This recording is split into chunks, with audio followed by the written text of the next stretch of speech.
барлық матчын тікелей эфирде QFootball.kz сайтында тегін көр. Smart TV немесе смартфоныңа қосымшаны жүктеп, QFootball.kz-те қосылып, футзалды тамашала.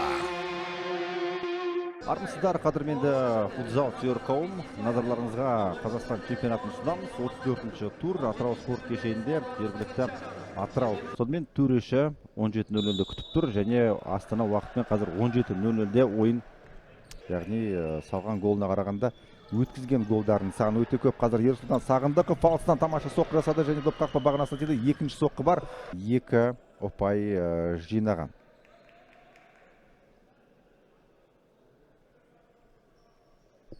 Ойын тәртібі бұзылған жоқ. Және қақпаға соқты.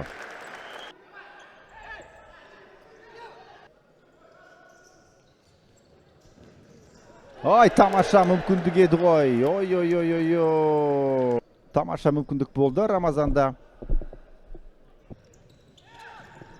Ай, тамаша мүмкіндік. Қазір қақпашы бетпе өткелген сәт және тағы да Селезнев қайтарды. Габриэль 2-1 ойыншының арасында не істейді? Алыстан соққы жасады, қауіпті болды және Габриэль де тамаша ойнады. Сейф. Ай, ЖЖ қазір гол соқты. Көрейік, ЖЖ кешеде көзге түскен еді.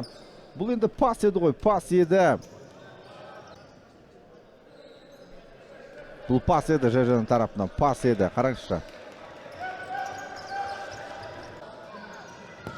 Қақпаға тікелей соққы жасалынды бұл жерде. 5 минуттай уақыт бар. Және гол екен. Мінекей. Бейне қайталауды режиссер көрсетіп тұрған кезде гол салынып кетті. Ой, жақсы гол екен. Кручинин тамаша пас шығарып берді. Және Джоната гол соққан сәтте ешкім жатпады қазір. Жақсы соққы болды. Қазір есеп еселіп кетуге мүмкіндік еді. Рамазан Бейсенбайұлы тағы да.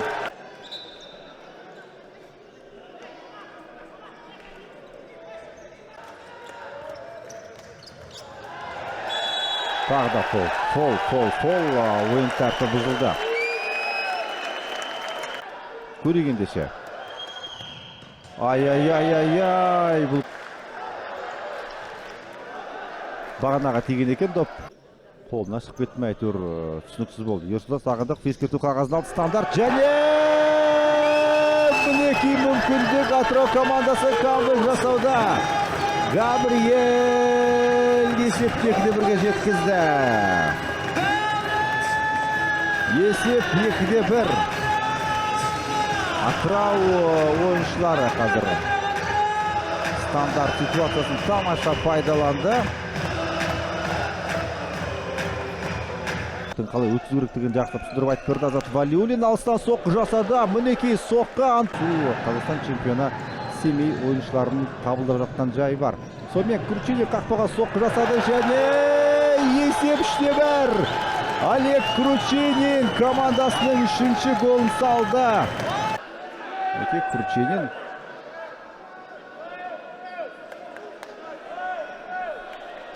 Әдем гол салды.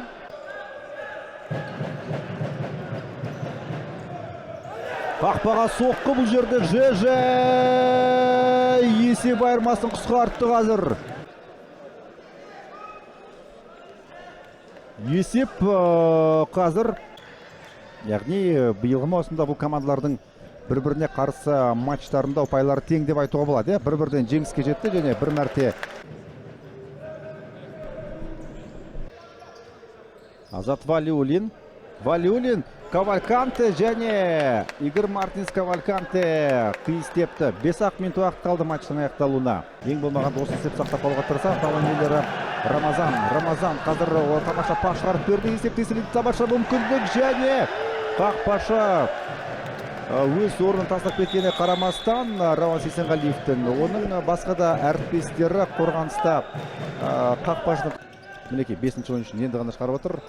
Ерсултан Сағындықов 5-ші ойыншы қызметін атқаруда және қақпа бос қой қазір. Қақпа бос. Атырау командасы гол салып кетуге тамаша мүмкіндік алды. Олег Крупченин есепті 4-2-ге жеткізді. Барынша лайық болды.